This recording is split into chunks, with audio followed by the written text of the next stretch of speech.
BJP বিধায়ককে খুঁজে পাওয়া যায় না, মানুষ গেলে তার দেহরক্ষী তাড়িয়ে দেয়। 21শে জুলাইয়ের প্রস্তুতি সভা মঞ্চ থেকে একাধিক ইস্যুতে বিধায়ককে আক্রমণ নবনির্বাচিত জেলা তৃণমূল যুব সভাপতির।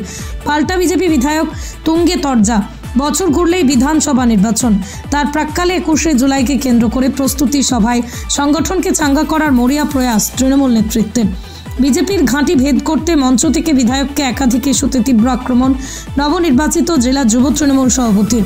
পাল্টা তোপ বিজেপি বিধায়কের। সমগ্র ঘটনায় শুরু হয়েছে রাজনৈতিক চাপানোতর। মালদহ বিধানসভা তথা পুরাতন মালদহ এলাকার 19-এর নির্বাচন থেকেই কার্যত বিজেপির শক্ত ঘাঁটি। ব্যতিক্রম ছিল শুধু পুনর্নির্বাচন। গত লোকসভাতেও বিজেপির উত্তর মালদহ আসন জয়ের ক্ষেত্রে বিধানসভা লক্ষাধিক লিড গেরুয়া শিবিরকে এগিয়ে দিয়েছিল। এই আবহেই পুরাতন মালদহের সংগঠন চাঙ্গা করতে বিজেপি বিধায়ককে সক্রিয়তা নিয়ে নিশানা যুব তৃণমূল সভাপতির, যিনি একসময় পুরাতন মালদা ব্লকের সভাপতির দায়িত্ব সামলেছেন, যার নেতৃত্বে পুরো ভোটে ভালো ফল করেছে তৃণমূল।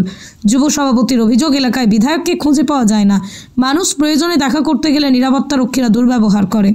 যদিও পাল্টা বিজেপি বিধায়কের দাবি, সভাতে লোকজন হচ্ছে না, তাই বিভ্রান্তিমূলক কথাবার্তা বলছে তৃণমূল। রাজনৈতিক মহলের মতে পুরাতন মালদহের সংগঠন নড়বড়ে, কর্মীদের চাঙ্গা করতেই দাওয়াই নেতৃত্বের। যখনই যায় তখন ঘুরায় এদিক ওদিক, সয়ে করে কোনো সয়ের জন্য যায় তো পাঠিয়ে দেয় অন্য জায়গায়। উনি কোনো গুরুত্ব নেয় না। কোনো আশা করিনি, যে কোনো আশাই পাচ্ছি না, কোনো কিছু পাই না, কোনো কিছু চাইতে যায়, কিছু হয় না। এখন আমাদের পাশে থাকুক, কোনো পাশে আছে না, সেটাই আমরা বলতে চাই।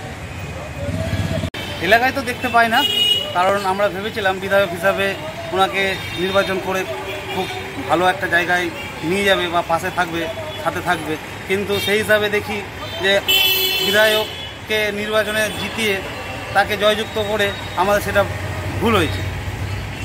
বিধায়ক তিনি প্রত্যেকের পাশে থাকবে, প্রত্যেকের রাত বিরাত নানান রকম কাজে এগিয়ে থাকবে, কিন্তু সেই হিসাবে বিধায়কের পাত্তাই পাওয়া যায়। এলাকায় উন্নয়ন বলতে তো বুঝতেই পারছেন, 4 বছর ধরে দেখা নেই যে এই মানুষটার, সেই মানুষের উন্নয়ন কোথায় দেখতে পাবো? যদি আপনি যান তাহলে হয়তো বাড়ির দৌড়ে দাঁড়িয়ে থাকতে হবে, হ্যাঁ, হয়তো আপনার সামনে দিয়ে গাড়ি চলে যাবে, কিন্তু আপনাকে দেখে হয়তো থামবে না, সেরকম একটা বিষয়। কিন্তু পাইনি, কখনোই পাইনি। এই বিগত 4 বছর হয়ে গেল, আর একটি বছর গেলে হয়তো 5 বছর পূর্ণ হবে, কিন্তু সাক্ষাৎ বা দেখা বা সই কিছুই আমরা পাইনি। সাধারণ নাগরিক হিসাবে চাইছি যে বিধায়ক হিসাবে চাইছি একটা অডিটোরিয়াম হোক, একটা ভালো মাঠ হোক, সেই হিসাবে আমাদের খুব কাছের বা খুব লোকাল যদি হয় তাহলে খুব ভালো হয়। ওল মালদার মানুষ বলছে, জিজ্ঞাসা করুন, বিজেপি বিধায়ককে খুঁজে পাওয়া যাচ্ছে না, আর দেহরক্ষীরা থাকে, তাকে লোককে তাড়িয়ে দেয়। ওল মালদার পঞ্চায়েত সমিতি, বিধায়ক, লোকসভার সাংসদ সব বিজেপি, তাই কাজ হচ্ছে না। মানুষ পাল্টালে কাজ হবে। মানুষ বলছে যে বিধায়ককে খুঁজে পাওয়া যাচ্ছে না, বিধায়কের কাছে গেলে মানুষকে তার দেহরক্ষীরা তাড়িয়ে দিচ্ছে। এটা আমি বলছি না, ওল মালদার মানুষ বলছেন, জিজ্ঞাসা করুন। মালদা বিধানসভাতে কেউ যেতে চাইছে না, লোকজন পাচ্ছে না, আর তার জন্য তাদের বিভ্রান্তিমূলক কথাবার্তা তারা ছড়াচ্ছে। নতুন দায়িত্ব পেয়েছেন তৃণমূলের, জেলা সভাপতি হয়েছেন তিনি। তো মালদা বিধানসভা সম্বন্ধে তার কোনো অভিজ্ঞতা নাই, কোনো জ্ঞানও নাই, কী আছে না আছে, কটা বুথ আছে, কতগুলো পাড়া আছে, মানুষের জীবন জীবিকা কী আছে মালদা বিধানসভায়, সেটা জানেন না।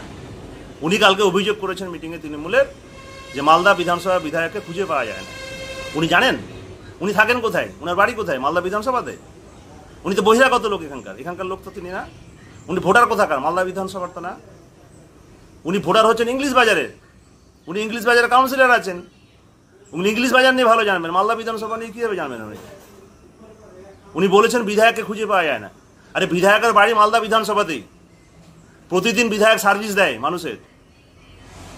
বিধায়কের যতটুকু ক্ষমতা, সংকীর্ণ ক্ষমতার মধ্যে মানুষের সার্ভিস বিধায়ক দেয় প্রতিনিয়ত।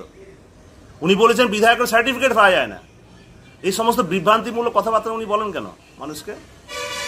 সার্টিফিকেট পাওয়া যায় না।